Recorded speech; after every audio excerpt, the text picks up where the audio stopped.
Praise the lord. ఈరోజు దేవుని వాక్యం అనే కార్యక్రమానికి మీకందరికీ ఆహ్వానం తెలియజేస్తున్నాను. నేటి వాక్య భాగము కీర్తనలు 128వ అధ్యాయము 2వ వచనం. నిశ్చయముగా నీవు నీ చేతుల కష్టార్జితము అనుభవించెదవు, నీవు ధన్యుడవు, నీకు మేలు కలుగును. చిన్న మాట ప్రార్థన చేసుకుందాం. పరిశుద్ధుడా, నీకు వందనాలు, స్తోత్రాలు, కృతజ్ఞతార్పణం తెలియజేసుకునిచున్నాను. చదివిన లేఖన భాగముల నుంచి నాతో మా అందరితో మీరు మాట్లాడమని యేసు పరిశుద్ధ నామమున వేడుకొంచున్నాను తండ్రి, ఆమేన్. ప్రియమైనటువంటి వారలారా, దేవుని వాక్యం సెలవిస్తూ ఉన్నది. కీర్తనలు 128వ అధ్యాయము 2వ వచనం. నిశ్చయముగా నీ చేతుల కష్టార్జితము నీవు అనుభవించేదవు అని వాక్యం సెలవిస్తుంది. నేటి క్రైస్తవ సంఘ కుటుంబాలను గనక గమనించినట్లయితే, సంఘ కుటుంబాల్లో ఉన్నటువంటి పరిస్థితులను కూడా మనం గమనించినట్లయితే, చాలామంది వ్యాపారం చేసేవారు ఉన్నారు, ఉద్యోగం చేసేవాళ్ళు ఉన్నారు, చిన్న చిన్న పనులు చేసుకుంటూ బ్రతికేటువంటి వాళ్ళు ఉన్నారు. ఎన్ని పనులు చేసినా, ఎంత కష్టము చేసినా సంపాదన అనేది సరైన విధముగా వారికి పోషణ నిమిత్తమై, బ్రతుకు దిరుము నిమిత్తమై సరిపోవట్లేదు. చేసిన కష్టం అంతా కూడా వృధా అయిపోతుంది. దాని గల కారణం ఏమిటి? చాలామంది ప్రార్థన చేస్తున్నారు, అయ్యా మా సమస్యలు తీరట్లేదు, మా బాధలు తీరట్లేదు, రకరకాల పరిస్థితుల గుండా మేము వెళ్ళవలసి వస్తుంది, ఎంత సంపాదించినను మా రాబడి మెలగట్లేదు, మా యొక్క కష్టార్జితము ఆస్వాదించబడట్లేదని అనేకులు ఈరోజు తెలియచేస్తున్నారు.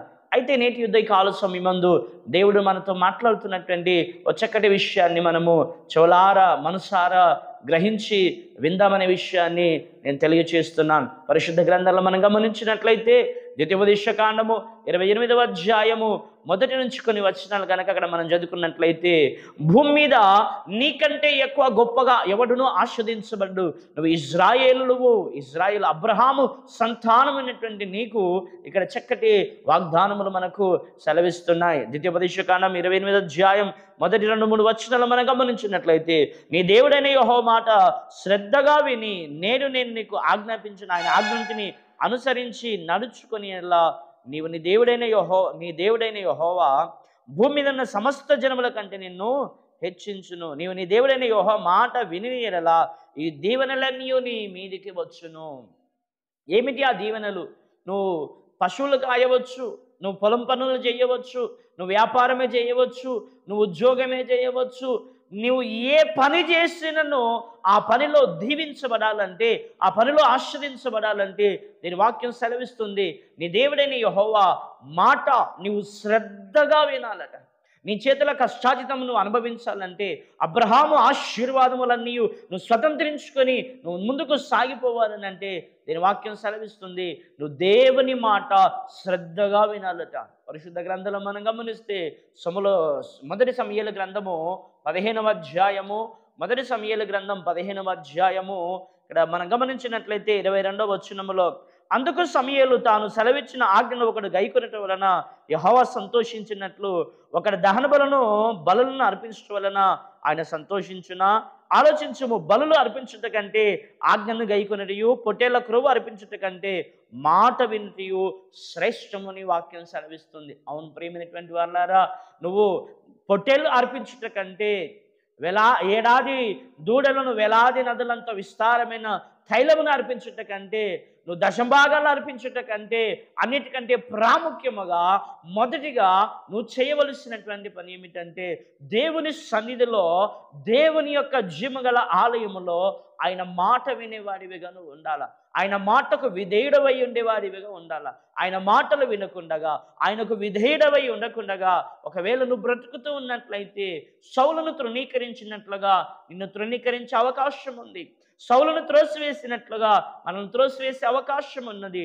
సౌలుకున్నటువంటి దీవెనలు, సౌలుకున్నటువంటి ఆశీర్వాదాలన్నీ పోగొట్టుకున్న కారణం ఏమిటి అని అంటే, ఆయన మాట వినలేదని వాక్యం సెలవిస్తుంది. ఈ ఉదయకాల సమయం ముందు దేవుని మాటలు వినక, దేవునికి లోబడక లోకములో జీవిస్తున్నావేమో, రక్షణ లేకుండా జీవిస్తున్నావేమో, పొందిన రక్షణ నిర్లక్ష్యంగా చేస్తూ జీవిస్తున్నావేమో, దశంభాగంలో ఇవ్వకుండా జీవిస్తున్నావేమో, దశంభాగములు ఇచ్చి దేవుని మాట వినకుండా జీవిస్తున్నావేమో, లోకములో లోకాశలతో గడుపుతున్నావేమో.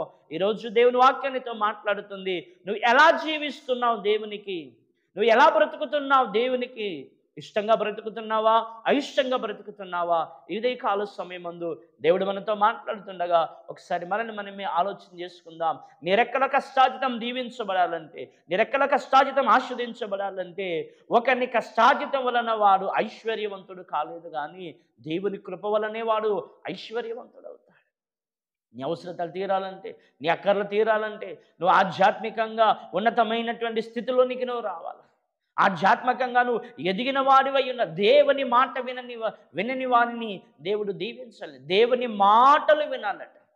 దేవుని మాట వింటే దీవెన, దేవుని మాట వినకపోతే శాపము అని వాక్యములు సెలవిస్తున్నాయి. కనుక ప్రియమైనటువంటి వారలారా, దేవుని మాట విందాము, దేవుని మాటలకు లోబడదాము, దేవుడు సెలవిచ్చినట్లుగా వాక్యానుసారంగా మనం జీవిద్దాము. దైవ సన్నిధిలో దేవుడిచ్చే దైవాశీర్వాదాలు పొందుకుందాం. అట్టి కృపాత్రియక దేవుడు మనకు అనుగ్రహించునుగాక. ఆమేన్. చిన్న ప్రార్థన చేసుకుందాం. పరిశుద్ధుడా, మహోన్నతుడా, నీకు వందనాలు. ఈ మాటలన్నీ మాకు దీవెనకరంగా, మేలుకరంగా, ఆశ్చర్యకరంగా మీరు మార్చమని, మీరు పంపించిన ఈ వర్తమానముకి మేము లోబడి, నీ మాటకు విధేయులమై, నీ మాటలకు లోబడి, అయ్యా రక్షణ లేక ఉన్నానేమో, నిర్లక్ష్యంగా జీవిస్తున్నానేమో, నీ మాటలు అయిష్టముగా వింటున్నానేమో, తెలిసి తెలియక చేసిన మా పొరపాట్లను మన్నించి నీకు లోబడి విధేయులమై జీవించటకు సహాయం చేయమని, నీకు లోబడి దైవ ఆశీర్వాదం పొందటకు సహాయం చేయమని యేసు నామమున వేడుకుంటున్నాం తండ్రి. ఆమేన్.